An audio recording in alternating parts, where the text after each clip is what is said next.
Hey, we're live. This is MC1 Gamer bringing you another Unlocking Age of Sigmar. Today we're going to talk about Slaanesh, and who better to bring a little more insight into the wacky and crazy and very brutal faction of chaos than Vince Venturella. Vince, thanks for joining us. Hey man, how you doing? It's good to be here. I had to go get my girl so she can watch over me the whole time and just show that a little closer, man. There you go. So she can, she's gonna watch over us and be judging me, of course, as always, to make sure that I am properly venerating the Dark Princess. So that's great. I guess I'm gonna have to take away the PG rating on this video now, like there ever is one. Right. I didn't even think about that. Yes. Sorry. Okay. It's plastic, folks. All right. No big deal whatsoever. Okay. So, Vince, man, we have been trying to, ever since the new GHB came out, we're trying to get you on to do one of hopefully several unlockings. And there's a bunch of them I've been really saving for you. This is one of them. And I'm really happy that you're able to do this. I'm very excited. Why don't you, most of what I've been trying to do, especially with the launch of the new GHB, just like I did with the first General's Handbook, is to try to, I mean, we don't need to cater to the really deeply invested and maybe, the highly competitive crowd, because they know what they know. Maybe they'll tune in and whatnot. But mostly what I'm looking at is for the casual crowd or the casual competitive crowd, or the people who are looking to transition maybe back from that, maybe they left when Age of Sigmar came out. They used to play Warhammer Fantasy. People who are transferring over from 40K or coming over from different game systems. So let's start with that. Tell the audience a little bit about what Slaanesh is and how they play, most importantly, because there are probably people that are considering the kind of armies that they want to play. The aesthetic is a big deal, and the play style is even more of a big deal. Why should they choose Slaanesh? Sure. So, okay, here's how I would wrap up Slaanesh. Pre-GHB 2017, it was more or less unplayable, okay? GHB 2017 gave us back an interesting and I would say competitive version of the army. If you are inclined to want to play the best list and top tournaments, look elsewhere. This is not the army for you. Like, I'm not trying to make your viewers go away, but the reality is this isn't a top tier army. Okay, there's no version of this that's like tier 1. This army can't do everything that like Stormcast or Tzeentch can do. It just can't. Okay, but that's all right, because it does some things really, really well. And what it does is it has a couple really interesting strengths. Obviously, we've got both demons and mortals, right, through Slaves to Darkness that are marked Slaanesh, or the classic demons of Slaanesh. This army's a little more interesting because they all fall under kind of a bunch of things fall into the host of Slaanesh, which technically does have some mortals mixed in. What the army does well is speed. Right? Speed above all else. This army is breakneck fast. Now, it has no teleporty tricks, like that sort of thing, so your Stormcast Lightning Strike or your Night Haunt Ghost show up, but it has units that can move 40 inches in a turn. Okay, that's a real number. I didn't just pull that out of nowhere. That's for realsies. And at the same time, it also has a pretty high amount of moderate rend. By that, what I mean is your core baseline troop is all a rend -1 troop. So your regular Daemonettes make loads of attacks, and they all are rend -1, which is nice. Like, it can be a little tough for you to sort of really crack the thick shells, but when it comes to medium armor stuff, you're great. Shredding enemy hordes, you're pretty great. These are things you're really good at. Becoming as a death player, they have a couple of mechanics that kind of kick in as long as there's no rend. So that kind of thing is something I'm always looking for. So having that army wide is a big deal.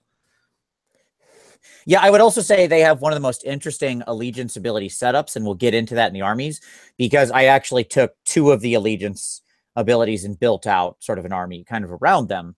What's interesting about this army is you don't have one allegiance ability, you have 3. And at a very high level, it works like this.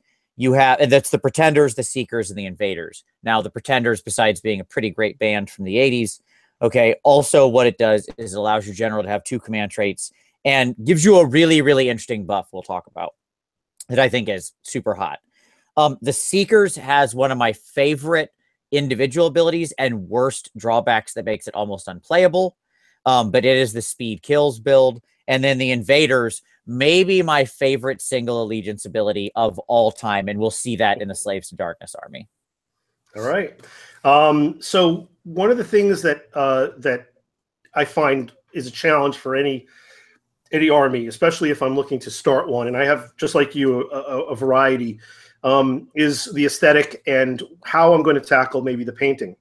I think that beyond just the what's on the table and rolling dice, especially if you're considering the competitive scene, but even if not, if you're just into the hobby aspect, it's something you should be considering as well, is the challenge of actually, you know, tackling the painting of it. And I think Slaanesh can be very not necessarily very challenging, but it could be something that you need to prepare for. But it's also something I think could be very rewarding, because it's a very impressive army when it's on the table. So can you speak a little about that? And I think this is something that's right up your alley, because you are a very highly proficient painter, which is probably an understatement.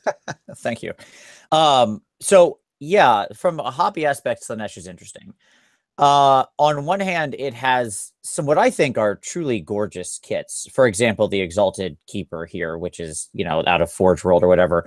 And there are, by the way, lots of knockoff Keeper of Secrets. The core actual Keeper of Secrets is a garbage model that should be burned and erased from history, and no one should ever buy it or play it or put it on a table ever. It is one of the worst things ever produced in the history of the world, and I don't just mean in war games. Tell us how you really feel. Yeah. But the other ones are good. Like, I happen to like the Daemonettes quite a bit. I know not everybody loves them. I think they look actually quite nice. There are some older versions like the Juan Diaz Daemonettes, which are very popular and people love those. They're metal. They're quite expensive to get a hold of. The chariots are beautiful, but I really love the way the chariots look. So these are like the Exalted Chariot and the regular Secret Chariots, which, by the way, the Getting Started box that comes with the big it's not really Getting Started box. It's like a whatever it is, comes with a big giant Exalted Chariot and a bunch of Daemonettes and stuff, but that Exalted Chariot can actually build 2 regular Secret Chariots. So that's an alt build they don't mention, but it's nice. There. Okay. The challenge of those kits is they're beautiful, but they are an absolute pain. They have some well-known, really problematic mold lines. And so if you've ever looked at the chariots, they have their wheels consist of these spinning blades. Every blade has a mold line running up and down each little rim of the blade. So get your hobby knife ready if you're working Slaanesh. That being said, I think it's got a beautiful aesthetic. It takes paint really well. You have a lot of fun options. There are some older models that are just wow bad in the range, like the Fiends of Slaanesh. Fortunately, this is the last time I will mention them today. Okay, well, we guess we don't see those in your list. Excellent. Have you seen any really interesting paint schemes? Because and I mentioned this, and I'm kind of heaving up on this more than I normally do in terms of the hobby aspect, because for one, that is definitely a part of the competitive scene. There is definitely judging that's on, but also, you know, because I have you as the guest. But normally I see a lot of pinks, maybe some purples, you know, certain shades of this, you know, consistent theme throughout Slaanesh. But I've also seen some pretty incredible off-color, different types of things that are done. What's your thoughts about that? Yeah, Slaanesh is interesting because there's a lot of flesh on their models. By the way, you can also convert witch elves into Daemonettes if you really want to get crazy, and I have done that for a unit of my Daemonettes, and I love that conversion. So there's a lot of good conversion possibilities there for these.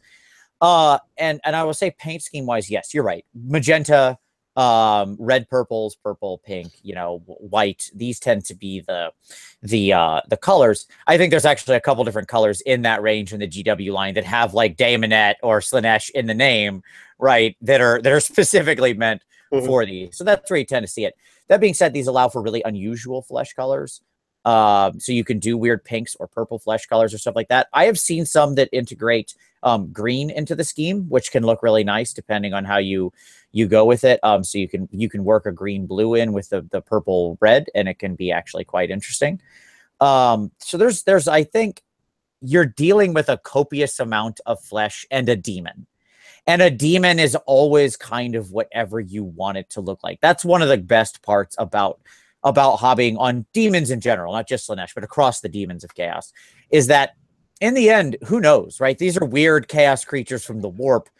they kind of can look like whatever and still feel very appropriate, right? As long as you're unified. So you can play with weird flesh tones and weird sword and blade and claw colors and stuff like that. And it all still feels right because it's just chaos.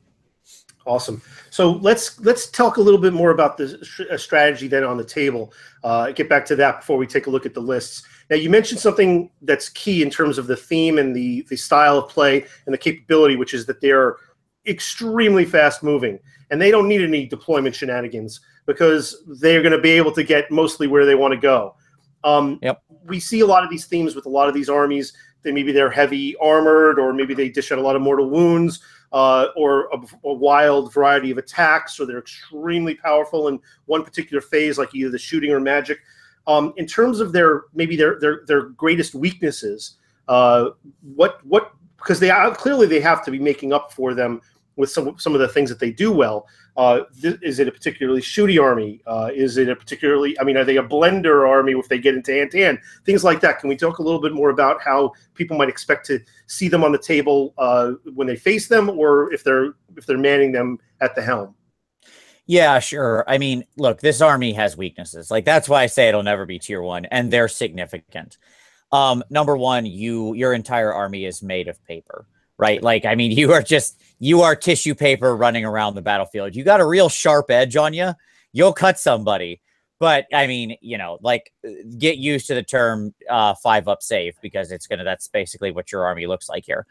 So, any amount of rend will just get rid of your save. You'll rarely make saves. Things will die in bucket loads. It's what happens. This is a finesse army.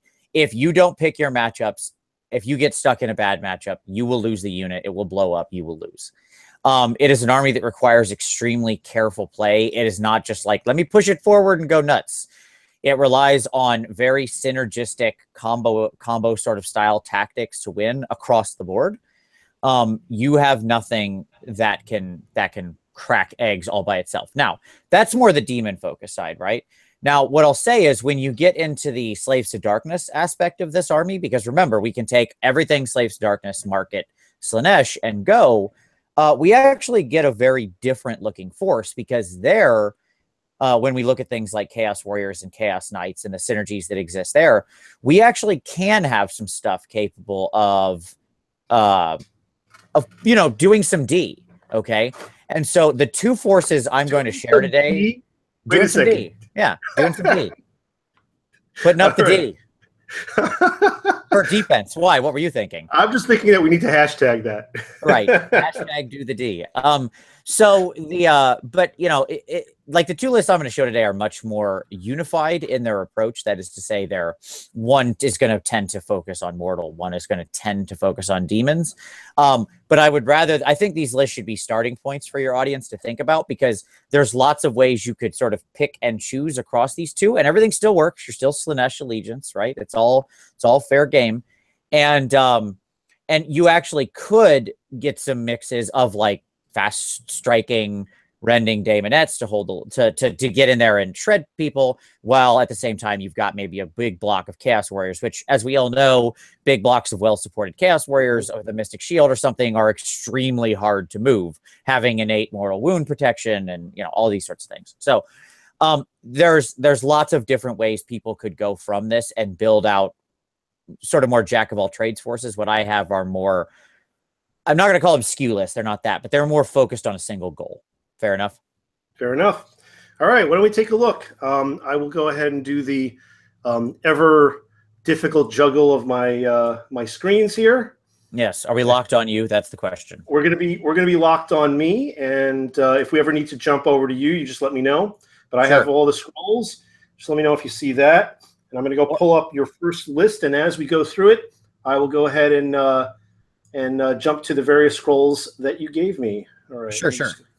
One real quick thing, I'd like to respond to somebody while you're bringing that up in the comments, who mentioned that several things that aren't great in AOS for Slaanesh are actually really good in 40K. I agree. 40K has a lot better design on Slaanesh in general, so that's a different show, but Slaanesh and 40K is super sweet. I've played it a bunch. Anyway, now that is actually something that we didn't get to mention, which is a really good point. I'm glad that got brought up, is that there are some armies and some kits that can translate back and forth between both 40K and fantasy. And a lot of the chaos kits are among those. So that is a benefit. You don't need to have a top tier army where where just by design they're in the higher end. Sometimes it's more rewarding to have it to succeed and achieve with an army that is in a lower tier, but also it can give you can achieve a lot more interesting paint results with some of these other armies as well. I mean, I imagine, I don't know if this is true. Actually, I don't know if this is a fact, but I feel that it's true that if you see 1 million Stormcast armies in all the wildest paint schemes possible, but there's one Slaanesh sitting there, it's going to draw your attention. That feels true to me. Sure, let's say yes. All right. Okay, so let's go ahead and pop up the first list. The first list is your demons of Slaanesh. Do we want to start with that, or you want to start with the mortals? We can start with demons. Yeah, let's do it. All right. Well, actually, let me put it up a different way here. Hold on a second. All right. All right. You're in the driver's seat here. Tell us what we see here. Yeah, sure. Okay. So, by the way, I'm not sure if we're locked on you or not. I don't know. Make sure we are. Okay. Yeah, why don't you go? Yeah, it looks like we are now. Again, I'm gonna pull up these scrolls as we. Oh, maybe we're not because I just sort of pop over to you. Yes. Let me make sure here. There we go. That should make it. All right. So, yeah, just like your show, man, we're striving for a C rating. All right. Well, that I can deliver. So again, I'm going to pop in as we get to some of these war scrolls, and then dash back to this list. But if you need to direct me on what to bring up, just say so, and I'll go ahead and do that. No problem. Okay, so let's talk about this list and what its goals are in general. So this is more or less a straight demons list. Okay, and I wanted to do one that was more or less straight demons because I think it can be. I think it can still be interesting. Now, obviously, what we've got here is a Keeper of Secrets, RL KOS in charge of everything. And what we've picked here is the Pretenders. So the thing about the Pretenders is this. The Pretender army has two different, that's its allegiance alignment. And what that means is two things. First off, your general gets to pick 2 command traits, okay? Instead of only 1. And the other thing that happens is you can reroll hit rolls of 1 for units that have 10 or more models when they attack in the shooting or combat phase. Okay? So, all makes sense so far? Absolutely. Okay. So, what we wanted to focus on here is a couple of different things. So, actually, can we go back to the full list real quick before we dig into the Keeper specifically? You got it. So, the way this list plays is, because I want to talk about kind of at a high level how this list plays. This list very much focuses on synergy. The Keeper has the Allure of Slaanesh and the Devotee of Torment. I need to explain those very quickly. The Devotee of Torment is an incredibly important ability because it allows the general to pile in 6 inches instead of 3, and they can be selected to attack in the combat phase if they are within 6 inches of an enemy rather than only 3. This is an amazingly important ability. Most of the time when you see a 6-inch pile in, it doesn't do that much because it just means you can sweep farther around a big base. Yeah, you might get a couple more models in. Right. But this is incredibly potent because from 6 inches away, you can actually join a combat. But everybody else to you is still using their 3-inch bubble.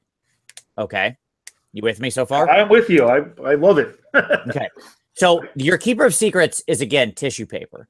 And the main way we're going to keep her safe is by making sure that she only engages last and from 6 inches.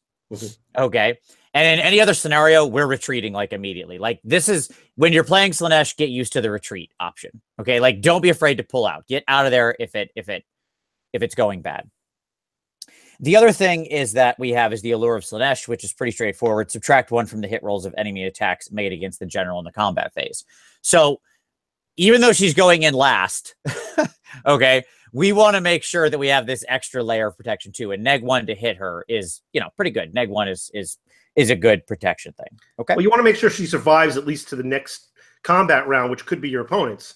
Right. So yeah. Exactly. Yes. They're like, obviously you often are going to want to play for double turns in this list, right? And so but you like in the way we'll get there. The problem is that you have no control in this list over who goes first. Like, this is but everything here is a drop. There's no battalions in here, right? So you have a huge number of drops, and you just have to accept that.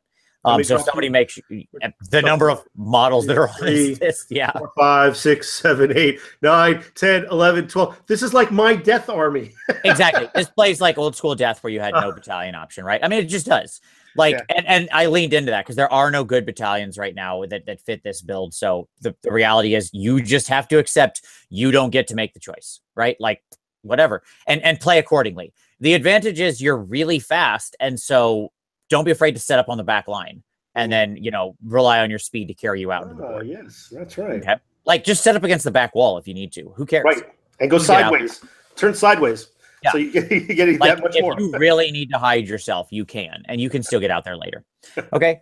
And that's fine. So, all right. The basic premise here is that you're going to put your Daemonettes into something at the same time as you put a unit of Hellstriders near it. Okay? And then you have the Keeper engaging as well. Okay. And now we can go to the Keeper, because now we'll explain some more important things. All right, you got it. Oh, I'm sorry, and the Demon Prince. So the goal is the Demon Prince, the Keeper, and a unit of Daemonettes all hump on something together while Hellstriders float around nearby. They hump on it? Correct, yeah. Okay. Right. So the Keeper of Secrets, let's talk about what actually matters here. Cacophonic Choir, her old spell, used to be good. It's garbage now. Like, whatever. That's like an AOS thing, though. Yeah, sure. It used to be like the most backbreaking of spells, and now it is the most disappointing. But all we really care about with her is the excess of violence. Okay? Which is, if a Keeper of Secrets uses this ability, select a Slaanesh demon unit within 12 inches, which could be her, by the by. And within 12 inches, in your next combat phase, that unit can be selected to pile in an attack twice instead of only once. So let me explain how the basic sort of optimal scenario works here. Your Daemonettes are very fast. Your Demon Prince of Slaanesh is very fast and has a really interesting ability. And your girl here is very fast. Like, she walks around 14 inches. If she only walks, keep in mind, flight is a thing missing for this army. But what's going to happen is, ideally, you put the Daemonettes and your Demon Prince and this girl into and this girl is 6 inches away. Okay? She's not actually charged in. She moves up and stands like 6 inches away. Right. So they can't activate to try to diminish her before you're ready. Yeah. Correct. She has activated her command ability on the Daemonettes. You select you're on the charge, you're the active player. Your Daemonettes pile in an attack. Now they got to do this again. It goes to the opponent's turn to select, right? But because it goes to the opponent's turn, your Demon Prince is going to go next. We'll see him in a second. Because the Demon Prince of Slaanesh, if somebody else is picked to pile in an attack, he gets to jump the line and go immediately. So now he goes. Okay. Then the enemy goes once. Then your Daemonettes go again. And then your Keeper of Secret piles in from 6 inches away. So the goal is, out of 3 units, okay, we jumped the order once, and we've actually gotten 4 different pile-ins. And your Daemonettes are benefiting from the Pretender ability to reroll ones on their hit rolls because they're a unit of more than 10. The Keeper of Secrets can do it all the time. So you have, hopefully, a very high number of attacks, all with rend here. All, like, everything that is here has rend, period, in this fight. There is no rendless attacks, right? And they all are, so the idea is we're piling in a ton of attacks. The enemy, by the way, is hopefully within range of the Hellstriders, who should just be roaming around getting people in range of their enrapturing banner to broadcast the little neg 1 to hit. Okay. So, I mean, the Keeper is what the Keeper is. She's fine. She can do some work. She's not amazing. She's just good. Like, whatever. Her Great Blade is fine. It doesn't have a ton of attacks. If your Daemonette unit gets depleted and you need to finish somebody, putting her ability on herself, or if she's going to go mono a mono against another hero or something, putting her ability on herself is the way to go, right? Because she'll pile in, hit the thing, they'll go, assuming she survives, she'll go again, and actually can be pretty effective, right? Because doing all her attacks once isn't too impressive. Getting her attacks in twice, that's pretty good. So there you go. But of course, the enemy has a turn in between there. Let's take a look at some other quick pieces in this, shall we? Sure. Let's take a look at let's look at the Demon Prince very quick, because he's your other bullet catcher. Like, you need another big model that actually draws attention away from her, because if she's the only big model, she will just immediately catch every shot in the world. And as I said, she's made of paper. So like this army is very susceptible to shooting. Like, true real story. You know, things people with like a lot of cannons or stuff are just gonna blow your big pieces off the table, and that's how it is. I know there's okay. Hide as much as you can, stay out of range as much as you can, then dodge in. Like, again, you're fast. You know, a 14-inch move is no joke, right? Absolutely. Okay. So the key here is the Demon Prince is quite a good model. I actually prefer the axe solely because of the rend. I like it. I'll take the worst to hit for the rend chance, especially in this army where you don't have a lot of rend -2. So that's why I tend to prefer that. You have to choose either the axe or the sword. And then you have the Slaanesh ability. That's what's relevant here. Demon Princes are impossibly quick. When your opponent selects a unit within 3 inches of the Demon Prince to pile in and attack, you can do it instead. Like, you immediately select the Demon Prince to pile in and attack before the enemy unit, even though it's not your turn to do so. This model can only do it if it is not already attacked in this phase. So again, the order of this is Daemonettes, enemy goes to pick, and you go, nope, my turn again. And Demon Prince goes in and hopefully smashes some more people up. And, you know, again, this dude's got, you know, 4 -2 rend D3 damage attacks and 3 2 damage attacks with no rend. He can do some work. I wouldn't call him like this guy isn't like an absolute beater. No, I mean, yeah, it's fine. It's pretty good. Yeah, he's only 160 points, by the way. So like he'll do the work for his points. You got, if it was sitting with, you know, continuing with the theme of Slaanesh, I got to see him dressed up as like a bottom. Oh, well, there's so many good modeling opportunities with Daemon Princes of Slaanesh, and I've seen some amazing conversions on this. So next up, we should go to the mask, because the mask is an important piece to this puzzle. Okay. So what I'm describing here in these tactics is a very careful combat. Like I said, this is a finesse army. You need to make sure you have your charges happening where you want. Now, the mask is a key to make this happen, because one of the problems is once you get stuck in and engage, your fear is going to be other people coming around and messing with you, right? And like joining in this combat when you don't want them. Right. So the mask is running interference. Now, she's a relatively cheap piece. She's an interesting, unique character. Very fast for her move. Okay, like she's a 10-inch tiny model on foot. Okay. And her unnatural reflexes is whatever. Who cares? She and her in combat is also who cares. She's fine enough. She can tackle other little weak. Like if you put her against something super weak, like little tiny chaff units, she will slice and dice them up. Because she'll be like re-rolling her hidden wound all over the place, because it's very rare when you put her into tiny units like that her move characteristic isn't greater than them. Just don't put her into like Cav or something like that, or Disc Riders or something. But the important part here is Infernal Choreographer, which is this. So basically, enemy units that start their movement phase within 12 inches of the Mask of Slaanesh have their move that turn. Their move value is capitalized. Their move value is half. Unbelievable. Yeah, so that's a bubble radius. Yeah. That's a massive 12-inch bubble she's broadcasting of half move.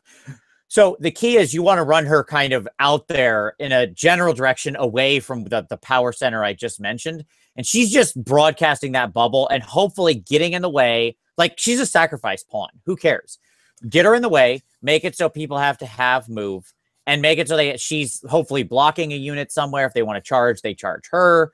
But she just gets in the way and slows people down and hopefully prevents them from joining that other combat. Well, the order of combat, the order of the turns is a big deal too, because you're going to move before you shoot.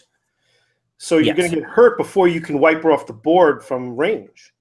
Right. You're still going to be impacted by it. So that is amazing. Yeah, and she's cheap, given this ability. Now, again, understand, she is there to die, right? She's there to be in the way and to die. but who cares? That's fine. It's okay. It's no big deal. The goal is she's part of your finesse plan to basically keep you under control. Does that make sense? Like, part of this army is you need to be sort of running the battlefield and make sure that your pieces don't get screwed with. You understand what I mean? Right.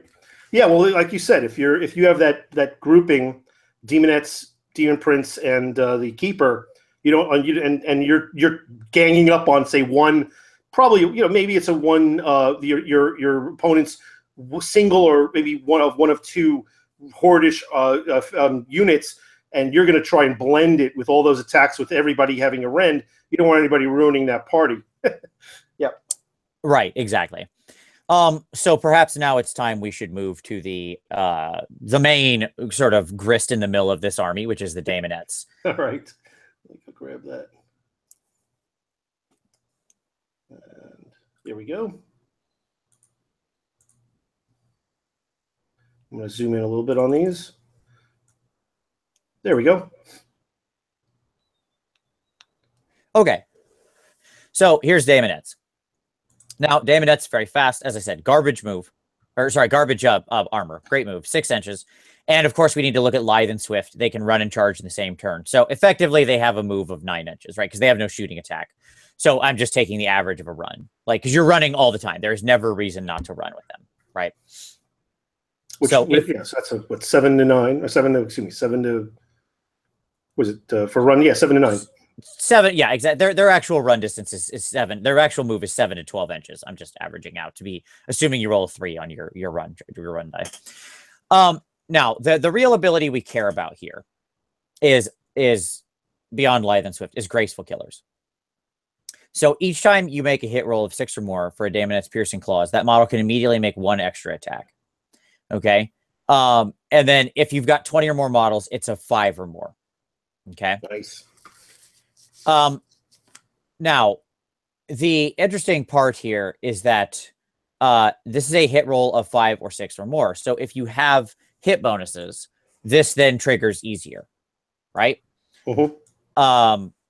And there is an interesting way to get that in there. We can talk about that, but the key here is that these girls generate a lot of attacks because they're already 2 attacks each. Right. And again, their hit and wound is not stellar. Okay. They're literally the bulk standard 4 up. The Locus of Beguilement thing they have is actually quite interesting. It's a really interesting piece that really screws over very particular armies. Yeah, like the elites. Like some of the elites have these things. A lot of people have things that trigger, like, on a hit of 6 or more, this thing happens, right?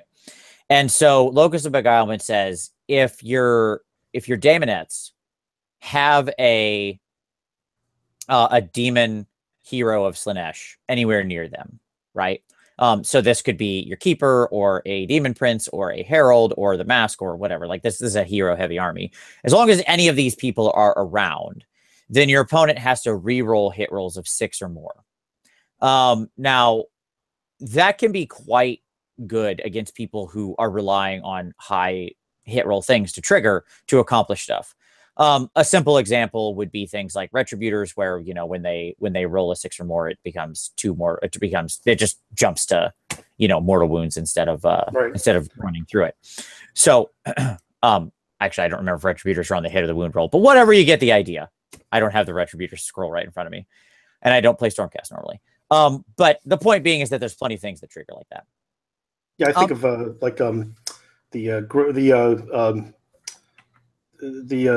from Death. Oh God, I can't believe I'm blanking out here. It's the medication messing with my brain. Okay, let's move on. I'll remember it later. What you're dealing with here is you're generating a massive attacks. If you can get, when these girls charge in, let's assume you get like 20 of them in combat, right? Then on average, with nothing else going on, those 20 girls will generate somewhere in the area of 55 to 60 attacks, right? And so they'll hit with about 30, wound with about 15-ish. So you get like 12 to 15-ish wounds through. It's not bad. It does all have rend. It's not the beginning or end of the world, right? They're there to again shred through enemy. They're really strong against like especially enemy horde units, lower armor stuff. If they're against things that are like 4 up, 5 up, they will make paste out of them real fast. Okay. All right. And like I said, so when let's go back to the big list and look at that for a second, because obviously all the things I've talked about is you can have trouble cracking tough nuts, right? I mentioned that. So let's talk about Exalted Seeker Chariots. You can bring up if you would bring up the Exalted Seeker Chariot scroll. This is one of my favorite models in the game, period. Like just the look of the model. It's big and impressive. This comes in like the getting started box or whatever.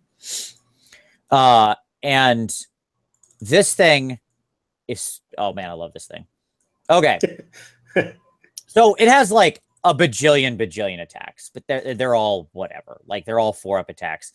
This thing generates so many attacks. It's got a 12-inch move and 9 wounds. It's a big old chariot. By the way, this is on like the biggest chariot oval base. Okay. This thing is huge. The 120? No, it's on the bigger one, the bigger oval. The 170? Yeah, it's massive. Yes. Oh my God! Wow, really? Wow, yeah. That's huge. That's like the well, I think you could put a Star Drake on that thing. Exactly. It's on like the giant base. Okay. Now that's actually advantageous here. Often that's a problem. Here it works to our advantage. So the swirling shapes and holy hues, your opponent adds 1 to the result of any battle shock tests. Okay, neat. Whatever. There is a fun thing, by the way, that Daemonettes cause your opponents to re-roll battle shock tests of 1. So people who rely on rolling 1s for their battle shock not to have anything bad happen suddenly have to re-roll those. So like enemy demons that can regen on 1s or stuff like that, or free peoples who like to roll 1s and then not run anywhere have to re-roll those 1s, which is just comical. But the funny part here to me, the thing that matters, okay, is exalted excess of blades. That is the reason you take this model. After this unit makes a charge move, roll the dice for each enemy model within 1 inch. On a roll of 4, each enemy model within 1 inch. Not unit, model. On a roll of 4 or more, the model's unit suffers D3 mortal wounds. That's great. Now, remember, this thing is on a giant base. So your general plan with this thing, these are suicide bombers. Your goal with these things is to fly this thing forward, okay, and Tokyo drift it sideways into the enemy, okay? And this blows up big units. It's even if they have a decent armor, because your goal is, this is after the charge move. This happens in the charge move, right? After it makes its charge move, this happens immediately. So this isn't happening later on in the combat phase. You slide this thing sideways, you Tokyo drift into the enemy. If you're dealing with like tightly packed hordes on 25 mil bases, this is like your objective clearer. You want to get an objective, you throw this thing at the objective and see how much of the unit you can just explode, right? My unit of 40 skeletons or 60 zombies, they're just going to get deleted. Right, because you're going to slide this thing sideways, and its base is so big, it wouldn't be unreasonable to have, say, 20 or 25 models actually get within sort of an inch of this thing, right? Like that is a possibility in a tightly packed 25 mil base horde unit, which is its best possible world, right? And then you're going to roll, and let's assume 20. So you're going to roll, you're going to get 10, right? Because it's 4 up. And that means you have 10 D3 mortal wounds against the unit. You know what this really would work well against?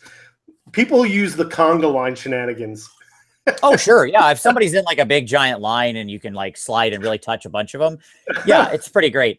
So especially people who do like curved lines or stuff like that, who will have like, I've seen people set up like the echelon catch formations where they actually make a little U. Perfect nook. Yeah, a fun trick is to set your Daemonettes up in the shape that makes your, like, put your Daemonettes in a U shape, or put models you have in a U shape. You can suicide your Seekers in this way. We'll talk about there in this army. We haven't touched on them yet. But you can throw your Seekers out there as bait and put them in a U shape that's exactly the shape of your chariot. make an enemy model run up and charge them and pile into that U shape. Okay, you understand what I'm saying? I know where you're going.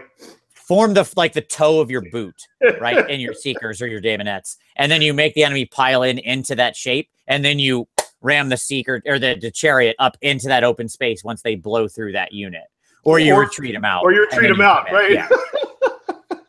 Yeah, so you really maximize it. But I mean, you're like 10 to 30 mortal wounds on a unit is a lot of mortal wounds on a unit before we've even fought combat. If you see somebody with like a pre-cut out like formation marker, be wary. Yeah, exactly. So the point, and there's 3 of these in the army. One has you can also put a herald on here, by the way. So there's one of these has the herald on there. The herald doesn't change that much. It has a few more attacks. It's whatever. It has some herald abilities. It can give like -1 to hit against certain things. It's fine. It just is what it is. It also has the mortal wound ability. There it goes. The only other thing we want to explain here with this army is the Seekers. So the Seekers are your speed kills unit. If you want to bring them up real quick, we'll very quickly talk through them because we need to move on to the other list. So, this is the chariot. Let me go get you. Okay, you go start doing it. You're fine. The regular Seekers. The point with the regular Seekers is that they are breakneck fast. Like they are so fast. The Seekers of Slaanesh have a 14-inch move. Okay. And Quicksilver speed. When a unit of Seekers of Slaanesh runs, roll 2 dice and add them together instead of rolling a single die, and they can run and charge in the same turn. Jeez. These are the ones that are kind of on the like the almost dinosaurish mounts with the long tongues. Yeah, they're on the Anteaters. Right. Okay, the Anteaters. There you go. So this is the Daemonettes on the Anteaters. Again, they die super fast. Who cares? That's not the point. Interestingly, they do have the very funny, when you roll a 1, you add D6 Seekers back to the unit. So if you happen to roll the 1 on a battle shock test, you will like regen this whole unit. Demons. Yeah, it's the funniest thing that you get D6 cavalry models back. But anyway, so your average move on these guys is actually 21 inches. Right? Because again, no shooting attack, you will run every time. 2 dice average is 7. Jeez. But they can make 26 inches. At the same time, the Locus of Swiftness add 1 to all charge and run rolls if they're within 12 inches of any demon heroes of Slaanesh. So did I say 21? I meant 22. As if they need it. Yeah, so I mean, they can just charge like an outrageous distance across the battlefield, right? The point is these guys, so what these guys do is because they're so stupidly fast, your goal with these guys is to hide them because they do not kill anything. They are pretty much worthless in combat. Your goal with these guys is to hide them, and their goal is to race claim open objectives.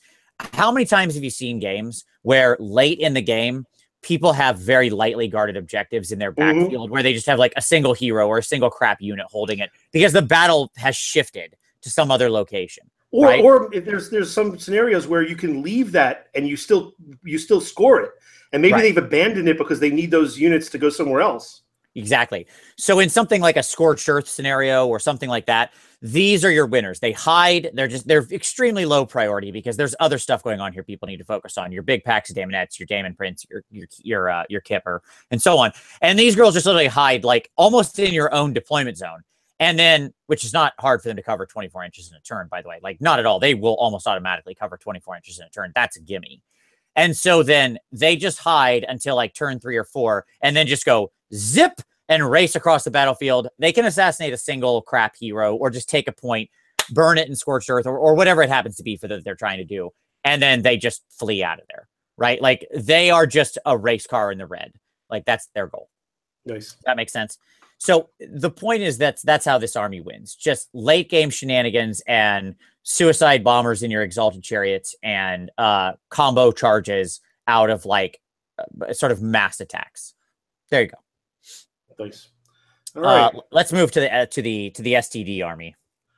Okay, the STD army. Yeah, Slaves to Darkness. Why? What did you think? Well, it's Slaanesh. I was thinking, sexually transmitted disease. Oh, that had never occurred to me. Well, then you have a new name for this list, then. All right. So this one looks a little bit different, and you have a battalion. I do. So this uses the Pleasure Bound Warband, which we'll talk about in a moment. But first, I want to talk about the Allegiance ability very quickly. This uses the Invaders Allegiance ability. So this is how Invaders work. An invader's host can have 3 generals rather than 1. Only one of the generals gets a command trait, but all 3 can use their command ability as long as they're not within 12 inches of any others. Okay. Your 3 generals here are your Chaos Lord of Slaanesh, your Lord of Slaanesh on Demonic Mount. That's like the boob worm guy. And the Chaos Lord on Demonic Mount, marked Slaanesh. Okay. Those are your 3 generals. Got it. The lead general is the Chaos Lord on Demonic Mount. Okay. And we'll talk about his artifacts and his command trait. We already saw it's the neg 1 to hit him because he's tough, but he's not that tough. So neg 1 to hit him, and he's going to be stuck in. He's going to be your guy stuck in. Is good. And you'll see why he's stuck in a moment. Your extra artifact is on your Chaos Sorcerer Lord, who's on a steed, and that's the icon of infinite excess. We'll talk about that in a moment too. This is like the super combo breaker army. This is the Death Starest of Death Star synergy armies. Okay, we're gonna spin through these scrolls in order. All right, and we'll build the combo. So we've got the Sorcerer Lord, we got Sail the Faithless, we got 2 Secret Chariots. Remember how they work? Same thing again, right? There are suicide bombers, objective point clearers. They just spin into units and blow them up. Same role here. The Hellstriders do what Hellstriders do: run around very fast and cause neg 1 to hit bubbles. Okay, they're extra protection for a very fragile army. Your Chaos Warriors are objective holders. They're there to guard some point that's in your backfield. You need to just hold. Right? That's all they do, because the rest of your army is going to be very mobile. So you need something that can just sit on a point in your backfield, and that's your 10 Chaos Warriors. 10 Chaos Warriors is 20 wounds on a decent save. They're hard to move. There you go.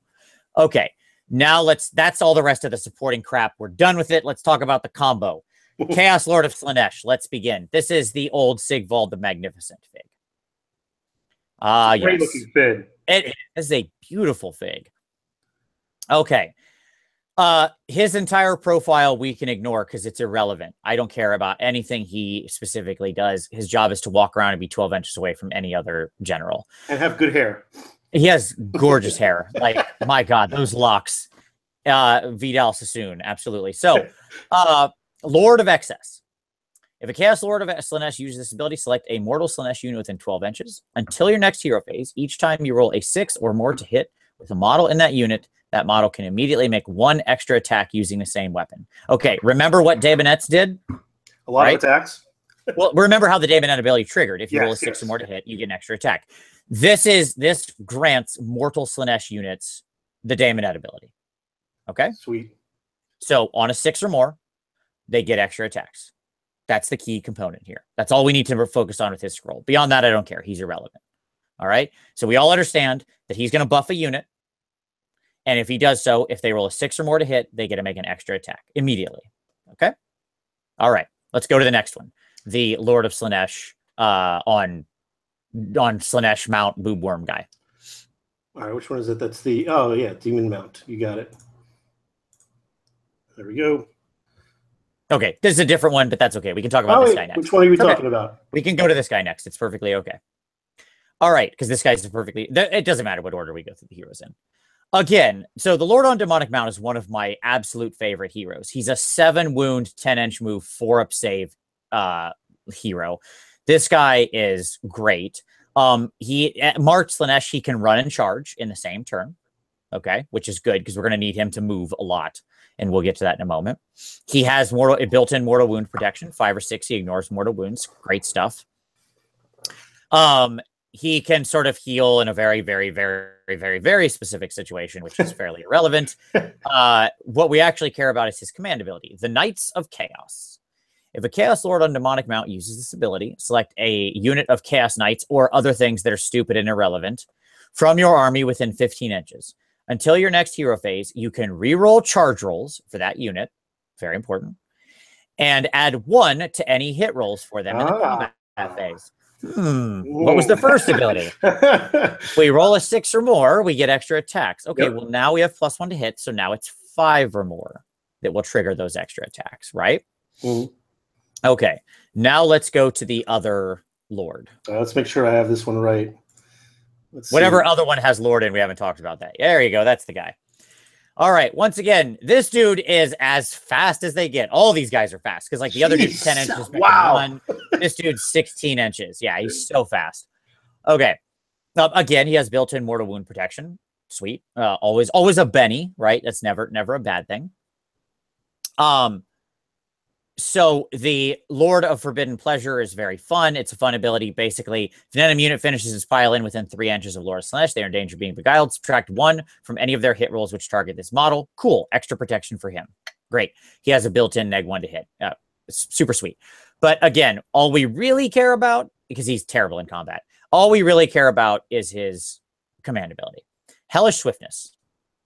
Okay, if a Lord of Slaanesh on Demonic Mount uses this ability, select a mortal Slaanesh unit within 12 inches to receive the boon of Hellish Swiftness. In your next combat phase, that unit can be selected to pile in and attack twice instead of only once. So we remember the Keeper's ability. This is the Keeper's ability only for mortals. So now we need to talk about, let's go back to the general list. So let's go like to the total list. Okay, so we now understand these 3 heroes. Let's talk about the play here. The play here is this. We start out with the heroes all the appropriate distance apart. They all buff the Chaos Knights. Okay? So now at this point, the Chaos Knights have the ability to pile in twice, to reroll charges. They generate extra, they have +1 to hit. They generate extra attacks on a 5-up. Okay? And they're just like stupid fast. Now comes Sail the Faithless. Do we remember what Sail the Faithless does? You don't even have to pull that scroll up. Okay. Sail the Faithless teleports slaves to darkness units. Now, let's bring up the Chaos Knight scroll. All right. Get the warriors. Let's see where the knights are. Yes. So Chaos Knights. We're going to throw these Chaos Knights across the board anywhere we want because Sail can teleport them around now.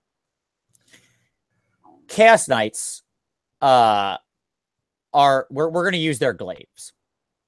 Okay. And the reason we're going to use their glaives is because we want to look at Impaling Charge. This unit's Chaos Glaives inflict 2 damage rather than 1 and have a rend of -1 instead of blank if it charged in the same turn. Okay.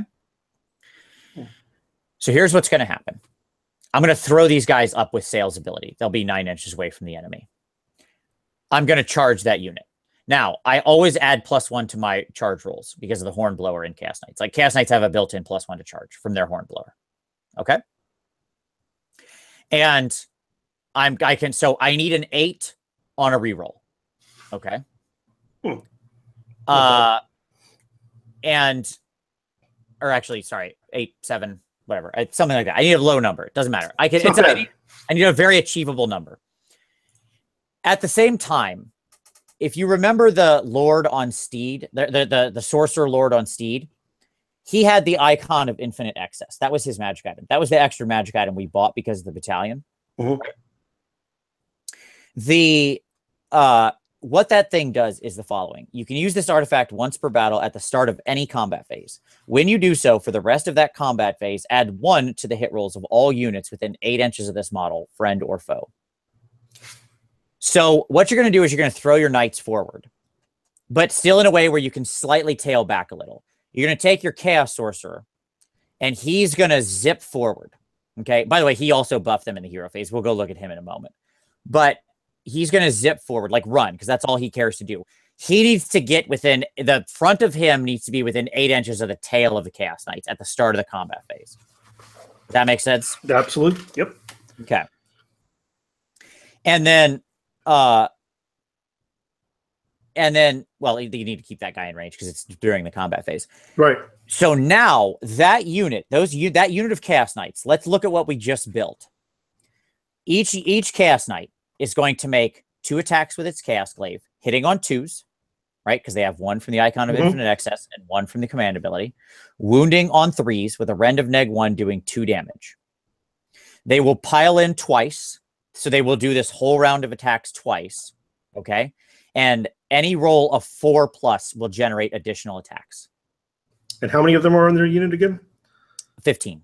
15. Oof. It's a big unit of Chaos Knights, which is 45 wounds on a decent save with, again, built-in mortal wound protection. This is how you actually break people with a cavalry unit. Okay? It takes this much work, but you can do it. All right.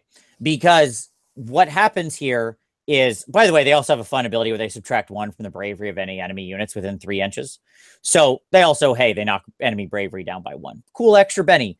The point is that if that unit's not immune to battle shock and you suddenly throw these guys in, that unit is in deep, deep trouble, because this is so many attacks at an almost auto hit, at an almost auto wound with Rend doing 2 damage each. This is a backbreaker of a combo, right? And like, you will blow up most units when you hit them. There are things in the game that can stand against this, okay? Like, it's true. Okay, like, I'm not going to pretend like this is like the ultimate unit, nothing can stand against it. No, get out of here. Of course there's stuff that can.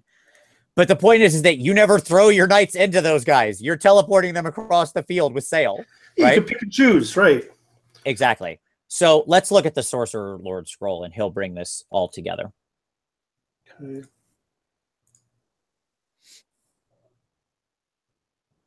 So the Chaos Sorcerer Lord, again, you can put him on a steed, so his move becomes faster. It's 10 inches. So again, he can run, he can shoot forward 13 inches. It's actually pretty easy to get him within 8 inches of your unit that you threw forward, right?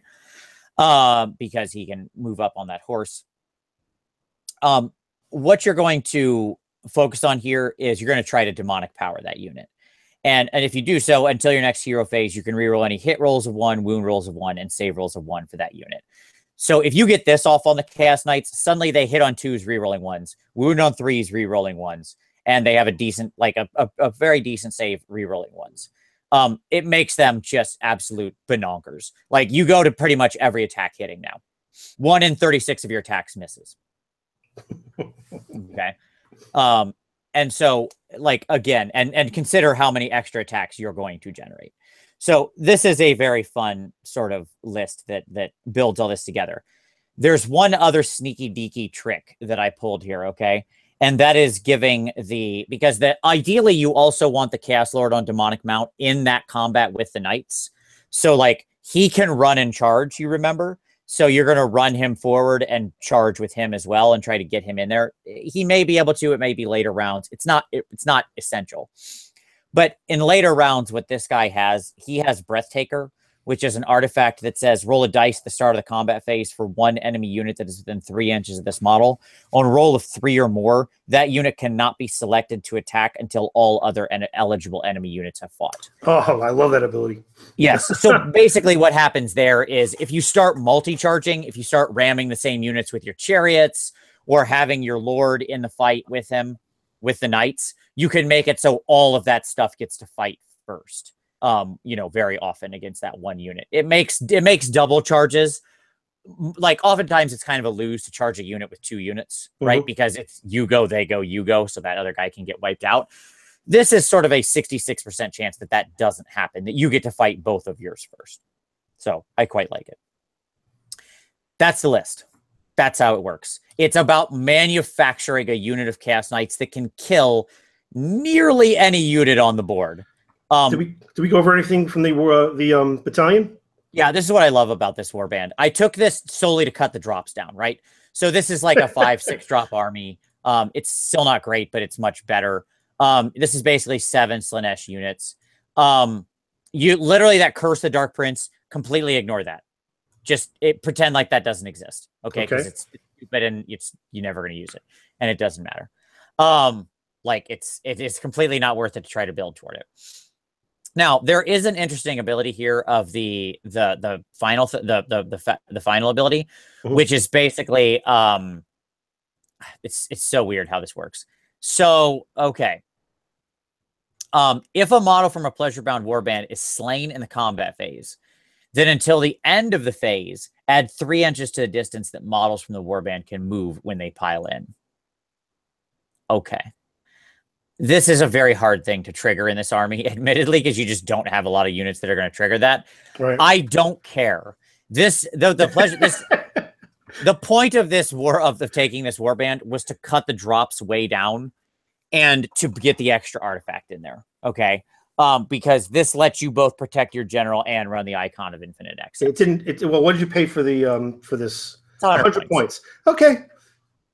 Yeah, it's like, in my mind, it's paying 100 points to have a better chance at controlling your drops, and by the way, you could play with the drops in here. This was sort of my take on it. There are things you can do with this to play around with the drops. Like, interestingly, the Exalted Secret Chariots can actually have any number of models in their unit. So just group them up. Yeah. Yeah, like here I have them separate. You could make them one unit of Secret Chariots, and that would be fine. Because they're, again, they're not doing anything by being separate. So you can play around with the drop number. But because that's not adding, those two are not part of the battalion because it's only mortal Slaanesh units. Right. But the goal is obviously just to get the drops down. But there you go. This is called the super combo breaker, because it's just all about taking these Chaos Knights and making them ridiculous. And I say Knights charging in, making like, something on the order of 40 or 50 attacks that hit on 2s and reroll 1s and wound on 3s and reroll 1s and have -1 rend and do 2 damage each. Yeah, that'll kill a lot of stuff. That's a lot of dead things. Yeah, it's a fun list. I like the combos. I like the speed more than anything else. You don't need to have it be a default top tier list to make it fun and interesting. And, otherwise you can have everybody run around with, 2 or 3 different armies everywhere. I think that having a specific type of flavor in an army could appeal to certain people. And certainly I'd like to see more of these on the table, especially if they're well painted.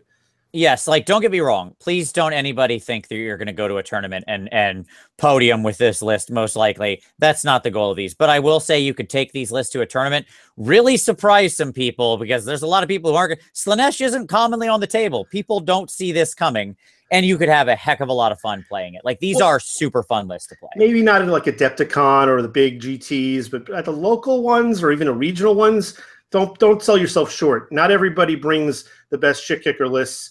And I'm a good example. I won a regional GT where I brought just kind of a joke list that I had no expectation of bringing, and a lot of the counters to it just didn't show up. So you never know. You just never know. Bring what you like. Absolutely. You got to have fun. And surprise has its own value.